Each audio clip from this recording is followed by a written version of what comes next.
인도양. 열기구는 한참 동안 떠올라 대양 위로 둥둥 떠가기 시작했고 결국 칼손과 연소는 지상에 남은 조종사가 외치는 소리를 듣지 못하게 되었다. 그들은 바람을 등지고 선 조종사가 두 팔을 팔랑개비처럼 흔드는 것을 보았다. 그의 옆에 있는 매니저는 팔을 흔들지는 않았지만 마음이 조종사만큼이나 갑갑했다. 아니, 더 갑갑했는지도 모른다. 바야흐로 15만 달러가 눈앞에서 사라지고 있는 것이었다. 9살 배기 아이는 아무도 신경 쓰지 않는 케이크로 돌아가 있었다. 몇 분 후 어디를 둘러봐도 망망대해 뿐 더 이상 묻이 보이지 않았다. 빨간 레버에 대고 욕설 퍼붓기를 멈춘 율리우스는 아무리 해봐도 레버가 다시 붙지 않자 난간 밖으로 휙 던져버렸다. 이제 가스불을 끄는 것은 불가능했다. 어떤 의미에서든 잘된 일이었으니 불이 꺼지면 그들은 바구니와 함께 바다 위로 떨어질 것이기 때문이었다. 율리우스는 주위를 둘러보았다. 그러다가 가스통 뒤에서 GPS 장치를 찾아냈다. 오, 반가운 뉴스였다. 열기구를 조정할 수는 없겠지만 적어도 언제쯤 육지를 보게 될지는 알 수 있을 테니까. 율리우스가 인도양 해도 연구를 빠져들고 있는 동안 알라는 그들이 가져온 4개의 샴페인 병 중에서 하나를 땄다. 오! 뻥 터진 코르크 마개가 바구니 밖으로 날아가자 알란이 탄성을 발했다. 율리우스는 알란이 이 상황을 심각하게 여기지 않는 것이 못마땅했다. 지금 그러고 있을 때요. 우리가 어디로 가는지도 모르고 있잖소. 알라는 이렇게 대꾸했다. 난 세상을 하도 많이 쏘다녀서 이제는 어디가 어딘지 대충 알 것 같아. 만일 바람이 계속 이 방향으로 불면 몇 주 후에 우린 호주에 도착하게 돼. 바람의 방향이 조금 바뀌면 조금 더 걸릴 테고. 그럼 어디에 도착하는데요? 그러니까 북극은 절대로 아니야. 어차피 우리가 거기에 갈 생각은 없잖아? 그렇다면 남극 쪽이겠지. 에이 역 같은, 에이 빌어먹을, 이런 개 같은. 율리우스 입에서 다시 욕설이 터져나왔다. 자, 알란이 그의 말을 끊었다. 그냥 술이나 한잔 하자고. 이제 내 생일을 위해 건배하잔 말이야. 그리고 무엇보다도 걱정할 필요가 하나도 없어. 남극에 닿기 전에 가스가 떨어질 테니까 말이야. 자, 앉으라고. 율리우스는 알란이 시키는 대로 그의 옆 의자에 털썩 주저앉아서는 멍하니 앞을 쳐다보았다. 알란은 율리우스가 근심이 가득한 것을 보았다. 뭔가 위로가 될 만한 것을 찾아내야 했다. 그래, 지금 상황이 다소 암울하다는 것. 나도 잘 알고 있어. 하지만 내가 살아오면서 암울한 때가 여러 번 있었는데 아직도 이렇게 멀쩡히 살아있잖아? 자, 참 진득하게 기다려보자고. 바람의 방향이 바뀔 테니까. 아니면 다른 일이 일어날 수도 있고. 알란의 설명하기 힘든 차분함은 율리우스 마음을 조금 가라앉혀 주었다. 그 나머지는 샴페인이 해결해 줄 거였다. 그 병 좀 줘봐요. 그가 웅얼거렸다. 그러고는 꿀꺽꿀꺽 병나발을 불었다. 알란의 말이 옳았다. 육지가 보이기도 전에 가스가 바닥이 나버렸다. 버너가 캑캑대기 시작했고 불꽃이 희미하게 가물거리더니만 두 친구가 첫 번째 병을 거의 비워가고 있을 즈음에 픽 하고 꺼져버렸다. 열기구는 이날따라 옆 동네 태평양만큼이나 고요하고도 평화로운 인도양의 수면을 향해 서서히 하강하기 시작했다. 이 바구니가 물에 뜰까요? 바닷물이 가까워지는 것을 보면서 율리우스가 물었다. 곧 알게 되겠지. 알란이 대답했다. 어이, 이것 좀 봐. 비상용품이 들어있는 나무 괴짝을 뒤지던 101세 노인은 빨간 레버를 고정하는 부속을 하나 찾아냈다. 그것도 번쩍거리는 신품이었다. 유검이군. 좀 더 일찍 찾아냈으면 좋았을 텐데 말이야. 그리고 이런 것도 있네. 이것은 2개의 조난 신호탄이었다. 바다로의 불시착은 율리우스가 바라던 것보다도 훨씬 원만하게 이루어졌다. 해수면에 닿은 바구니는 속도와 무게 때문에 50cm가량 물속에 쑥 들어갔다가 다시 튀어 올랐고 45도 각도로 기울어졌다가 다시 수평을 회복하고 거대한 낚싯찌처럼 물 위에서 까닥까닥 춤을 췄다. 충격과 기울어짐 때문에 고꾸라진 두 남자는 결국 한 무더기가 되어 바구니 한쪽 벽에 처박혔다. 하지만 율리우스는 재빨리 일어나 이제는 필요 없게 된 풍선과 연결된 줄들을 칼로 잘라버렸다. 바람 빠진 풍선은 물 위에 넓게 펼쳐졌다가 곧 가라앉아 바구니와 두 노인네를 물속으로 끌고 들어갈 거였다. 아주 잘했어. 바닥에 널브러진 알란이 칭찬했다. 고맙수. 율리우스는 대꾸하면서 그의 친구가 몸을 일으켜 의자에 앉는 것을 도와주었다. 그런 다음 무거운 버너를 떼어내서는 네 개의 지지대와 함께 바다에 던져버렸다. 그 즉시 바구니는 무게가 50kg이나 줄었다. 율리우스는 이마에 땀을 훔치며 친구의 옆자리에 앉았다. 자, 이젠 어떻게 하죠? 이제 술이 깨어 맨정신이 되기 전에 샴페인 한 병을 더 따야 한다고 생각하는데 내가 마개를 따는 동안 자네는 신호탄을 쏘아 올리면 어떨까? 벌써 바구니 한쪽에서 물이 새어 들어오고 있었지만 알란의 판단으로는 침몰하기까지는 아직도 두어 시간 남아 있었다. 물을 퍼낼 수 있는 그릇 같은 것이라도 하나 있다면 시간이 더 남을 수도 있고 2시간이면 실로 많은 일들이 일어날 수 있다네. 예를 들면요. 율리우스가 정말로 궁금하여 물었다. 예를 들자면 별일 아닌 일이 일어날 수 있지. 아무 일도 없는 일도 일어날 수 있고. 율리우스는 신호탄 한 개의 포장을 뜯어 인도네시아어로 된 설명서를 세독을 시도했다. 하지만 그는 얼근이 취해 있는 데다가 해독에 필사적으로 매달릴 기운도 없었다. 한편으로 그는 자신이 곧 죽는다는 사실을 알고 있었다. 다른 한편으로 지금 그는 거의 불사에 가까운 사람과 함께 있었다. 프랑코 장군에게 총살당하지도 못하고 미국 이민국에서 종신형을 받지도 못하고 스탈린 동무에게 목이 졸려 죽지도 못하고 하마터면 그럴 뻔했지만 김일성이나 마오쩌둥에게 처형되지도 못하고 이란 국경 수비대에게 사살되지도 못하고 냉정시대에 25년간 이중 스파이로 활동하면서 머리털 하나 다치지 못하고 브레즈네프의 고약한 입냄새에 질식사하지도 못하고 닉슨 대통령이 실각했을 때도 아무 탈이 없었던 사람과 말이다. 알란이 그 오랜 세월 동안 실패해온 끝에 드디어 죽을 수도 있겠구나 하는 생각이 잠시 들게 한 것은 지금 자신들이 망망대해 한가운데 인도네시아와 호주와 남극 사이 어딘가에서 물이 줄줄 새는 바구니에 앉아 있다는 사실이었다. 하지만 방금 전에 101세가 된 사람이 만일 여기서도 살아남는다면 그의 억세게 좋은 운에 율리우스도 편승할 가능성이 농후했다. 그냥 이것만 잡아당기면 될 것 같아요. 율리우스는 이렇게 말하며 그대로 해버렸다. 맞는 끈인 것은 사실이었지만 신호탄을 잘못된 방향으로 잡은 탓에 그게 그만 물속으로 발사되고 말았다. 그렇게 깊이 들어가서는 아마도 해저 수백 미터 되는 곳에서 완전히 꺼져 버렸을 것이다.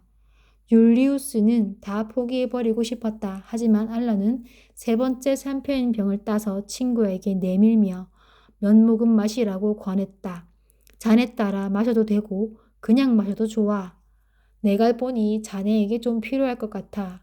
그리고 나서 두 번째 신호탄을 쏘아보라고. 하지만 이번에는 아래쪽 말고 위쪽에다 쏴봐. 그렇게 하면 더 잘 보이지 않을까? 북한의 벌크 화물선 명예와 힘호의 공식적인 임무는 3,000톤의 곡물을 쿠바의 아바나에서 평양까지 운송하는 일이었다. 이보다 훨씬 덜 공식적인 임무는 마다가스카르 남동해에서 속도를 늦추고 야음을 틈타 농축 우라늄 4kg을 배에 싣는 일이었다. 이 금속은 콩고에서 출발하여 다수의 운반책들을 거쳐 부룬디, 탄자니아, 모잠비크를 통과하고 아프리카 대륙의 동쪽에 있는 이 섬까지 온 것이었다. 북한 사람들은 자신들이 철저히 감시되고 있다는 사실을 잘 알고 있었다. 몇 해 전 같은 종류의 배 한 척이 리비아의 어느 항구에서 반군에게 억류되었다가 선장이 몸값을 지불하고 풀려난 일이 있었는데 그때 배의 화물칸에는 석유가 가득했다. 소말리아나 이란 혹은 유사한 명성을 지닌 다른 장소에서 기양하는 것은 공해상에서 유엔의 개입을 정당화할 수 있었다. 그들은 벌써 이런 일을 겪은 바 있었다. 최근에는 파나마 근해에서였다. 이때 파나마 군인들은 설당 포대 밑에서 항공기 엔진과 미사일 부품을 발견했는데 이는 콧대 높은 조선민주주의 인민공화국에 가해진 유엔의 제재 조치를 위반하는 일이었다. 발끈한 북한 사람들은 국제사회에 대고 거기다 엔진과 미사일 부품을 가져다 놓은 것은 자신들이 아니라 국제사회라고 주장했다. 이번에 쿠바에서 돌아오는 항해는 반대 방향으로 이루어졌다. 어차피 지구는 둥그니까 말이다. 또다시 파나마에서 모욕을 당하고 싶진 않다는 게 공화국의 공식적인 설명이었다. 하지만 화물선이 돌아오는 길에 뭔가 심부름해야 할 일이 있다는 것은 밝히지 않았다. 지금까지 박종훈 성장에게는 모든 게 순조로웠다. 배 화물칸은 경애하는 최고 영도자 동지께서는 늘 배불리 드시기 때문에 별 관심이 없으시겠지만 최상급 곡물로 가득 채워져 있었다. 하지만 배에는 농축 우라늄 4kg이 든 네모난 서류 가방도 실려 있었다. 이 방사성 금속은 개같은 미국 놈들과 분계선 이남에 있는 그 협력자들에 대한 여전히 진행 중인 중대한 투쟁을 위해 반드시 필요한 것이었다. 우라늄 4kg이 나라의 운명을 바꿀 수는 없겠지만 요점은 그게 아니었다. 북한은 유통 경로를 테스트해 보고 싶었다. 만일 이번 일이 잘 끝난다면 다음번에는 우라늄을 몇 배로 계속 공급하겠다고 러시아인들이 약속했던 것이다. 선장은 제국주의자들의 인공위성이 평양으로 돌아가는 배의 항로를 계속 추적하면서 언제든지 개입하여 모욕하고 괴롭힐 기회만 노리고 있었다는 것을 본능적으로 느끼고 있었다. 서류 가방은 선장실 금고 안에 잘 모셔두었지만 깡패놈들이 승선한다면 쉽사리 발견될 거였다. 지금까지 놈들은 모습을 보이지 않았다. 당연했다. 실수한 게 하나도 없으니까 조금만 더 견디면 자신이 금의 환영하는 것을 아무도 막을 수 없으리라. 이때 1등 항해사가 노크도 없이 선장실에 우당탕 들어오는 통에 선장의 행복한 상념은 깨지고 말았다. 선장님, 북쪽 방향 4일이 떨어진 곳에서 조난 신호탄이 발사된 것을 발견했습니다. 어떻게 할까요? 그냥 무시해 버릴까요? 이런 연병할 지금까지 잘 나갔는데 웬 날벼락이야? 선장의 머릿속에 여러 가지 생각이 동시에 떠올랐다. 어떤 함정일까? 우라늄을 압수하기 위한? 그렇다면 1등 항해사의 제안처럼 아무것도 못 본 척하면서 그냥 지나쳐 버리는 편이 나을까? 하지만 그 빌어먹을 미국 놈들도 분명히 이 신호탄을 봤을 터였다. 저 위 우주 공간에서 말이다. 그리고 분명히 사진도 찍고 있을 거였다. 조난자들을 못 본 척한 선박. 이것은 해양법을 위반하는 동시에 위대하신 최고 영도자님의 이미지를 먹물을 끼얹는 일이었다. 더불어 선장 자신은 총살대에 설 거였다. 그나마 제일 무난한 선택지는 저 신호탄이 터진 이유를 알아보는 것이었다. 이봐, 부끄러운 줄 알아. 박종훈 선장이 호통을 쳤다. 우리 공화국은 조난당한 사람들을 그냥 버리고 가지 않아. 자, 항로를 바꾸고 구조 작업을 준비해. 실시! 겁에 질린 1등 항해사는 격리를 하고는 허겁지겁 달려갔다. 그는 혀를 제대로 간수하지 못한 자신을 저주했다. 만일 선장이 자신이 한 말을 상부에 보고한다면 그의 커리어는 이걸로 끝이었다.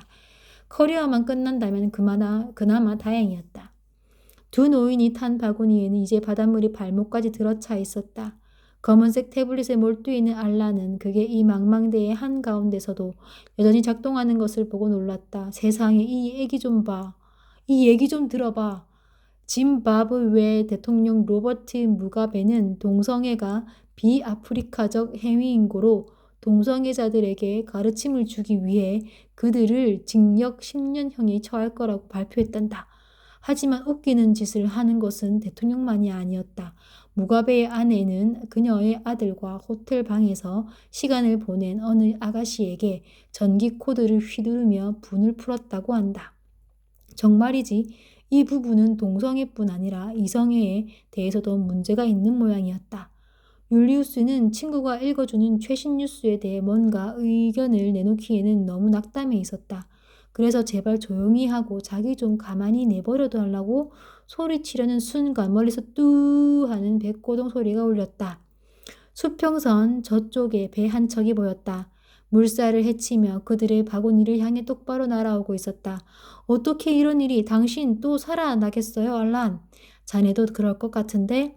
알란과 율리우스는 검은색 태블릿과 샴페인 한 병만 가지고서 배에 올랐다. 알란은 한 손에는 태블릿을, 다른 손에는 샴페인 병을 들고서 갑판에서 박종훈 선장과 인사를 나눴다. 안녕하시오 선장. 알란은 처음에는 영어로, 그 다음에는 러시아어로, 중국어로, 스페인어로 인사했다. 안녕하시오. 깜짝 놀란 선장이 영어로 대답했다. 그 역시 러시아어와 중국어뿐 아니라 쿠바를 여러 차례 다녀왔기 때문에 스페인어도 어느 정도 알고 있었다. 하지만 선원들 중에서 유일하게 영어를 할 줄 아는 그는 그들의 대화 내용을 이해하는 사람이 적을수록 좋다고 느꼈다. 적어도 이게 어떤 상황인지 명확히 밝혀질 때까지는. 선장은 조난자들에게 그들은 조선민주주의 인민공화국에 의해 구조되었으며 경애하는 최고 용도자 동지께 영광을 돌린다고 말했다. 혹시 그 최고 용도자 동지분을 만나게 되면 내가 고마워한다고 전해주시오. 그런데 가다가 우리 어딘가에 내려줄 수 있겠소. 괜찮으시다면 인도네시아가 좋겠소만. 왜냐하면 우린 지금 신분증을 가지고 있지 않은데 이 상태로 다른 나라에 가면 좀 곤란해지지 않겠소. 그렇다. 국경을 넘는 것이 얼마나 곤란한 일인지는 선장도 잘 알고 있었다. 그가 온 곳에서 그것은 그렇게 쉬운 일이 아니었다. 하지만 그는 망망대해의 바구니에서 건져 올 이 두 낯선 노인에게 살갑게 굴고 싶은 생각이 전혀 없었다. 특히나 부하들이 보는 앞에서는. 난 이 배의 선장으로서 항해하는 동안 배의 화물을 세심하게 지키고 화물 소유주의 이익을 보호해야 할 의무가 있소. 또한 나는 이 배를 목적지에 늦지 않게 도착시켜야 할 의무가 있소. 그게 무슨 뜻이죠? 율리우스가 불안해하며 반문했다. 내가 말한 내용 그대로요. 선장이 대답했다. 북한에 도착하기 전까지는 우리를 내려주지 않겠다는 얘기야. 알란이 대신 설명했다. 율리우스는 북한에 가고 싶은 생각이 별로 없었다. 자자 선장님, 그가 달래듯이 말했다. 지금 우리에게 샴페인이 한 병 있어요. 누군가가 우리를 건져주면 유용하게 사용할 수 있으리라 생각했죠. 그렇게 시원하진 않지만 그래도 선장님이 괜찮으시다면 우리 함께 한잔 합시다. 한잔 하면서 서로 얘기도 좀 나누고 우리가 미처 생각지 못한 다른 해결책에 대해서도 한번 생각해 보자고요. 어쭈 말 잘하는데 라고 알란은 생각하며 들고 있던 샴페인을 보여주었다. 선장은 그것을 빼앗은 다음 이 배에서 술은 금지된 고로 이것은 압수한다고 선언했다. 금지되었다고? 율리우스가 되물었다. 뭐시라? 술이 금지되었다고? 알란도 되물었다. 알란은 하마터면 다시 바구니로 내려가게 해달라고 말할 뻔했다. 두 분은 2시간 후에 신문을 받을 거요. 지금으로선 두 분에게 아무 혐의도 없지만 바뀔 수도 있소. 내가 직접 신문을 진행할 거요. 첫 번째 질문은 두 분의 신원과 공해상에서 샴페인 한 병을 가지고 바구니를 타고 돌아다닌 이유에 관한 것이 될 거요. 하지만 이것은 이따 이야기합시다. 이어 선장은 1등 항해사에게 두 외국인을 1등 항해사 선실에 모시고 본인은 소지품을 챙겨 다른 선원들에게 가라고 명령했다. 그리고 나서 두 외국인에게 나쁜 일이 일어나지 않도록 혹은 그들이 나쁜 생각을 품는 일이 없도록 보초를 하나 세워 선실을 감시하게 하라고 말했다. 원하면 본인이 직접 해도 좋고 1등 항해사는 경례를 했다. 그는 돌아가는 상황이 영 마음에 들지 않았다. 이 늙어빠진 두 백인 영감 때문에 내 선실에서 쫓겨나 선원들하고 같이 지내야 하다니. 선장은 이들을 그냥 바다에 버려두는 편이 나았어. 이 일은 분명히 좋지 않게 끝날 거야. 불길한 예감이 들기는 밧종훈 선장도 마찬가지였다. 그는 목에 걸고 다니는 열쇠로 금고를 열어서 그 안의 내용물을 다시 한번 확인했다. 금고 안에는 항해 일지, 해양법 사본 한 권, 그리고 농축 우라륨 4kg이 든 서류 가방이 있었다. 그가 최고 용도자 동지에게서 직접 하달받은 임무는 사흘 후면 완수될 테었다. 지금 하늘에는 구름 한 점 없었다. 비유가 아니라 실제로 구름이 없었다. 다시 말해서 늘 그렇듯이 미국 인공위성들이 그를 계속 주시하고 있다는 얘기였다. 이것은 시커먼 먹구름이었다. 비유적인 의미에서 말이다. 그리고 1등 항해사의 선실에 있는 두 외국인은 또 다른 먹구름이었다. 선장은 이 상황을 연병이라는 감탄사로 짧고 굵게 요약한 후 옆에 선실로 갔다. 그는 보초 서고 있는 선원을 말없이 한참 동안 노려보았고 마침내 선원은 자기가 문을 열어 주어야 한다는 걸 깨달았다. 선장은 선원이 문을 닫을 때까지 다시 그를 말없이 한참 동안 노려보았다. 자, 이제 두 분이 신문을 받을 시간이요. 선장이 알렸다. 오, 좋아요. 알란이 그를 맞았다.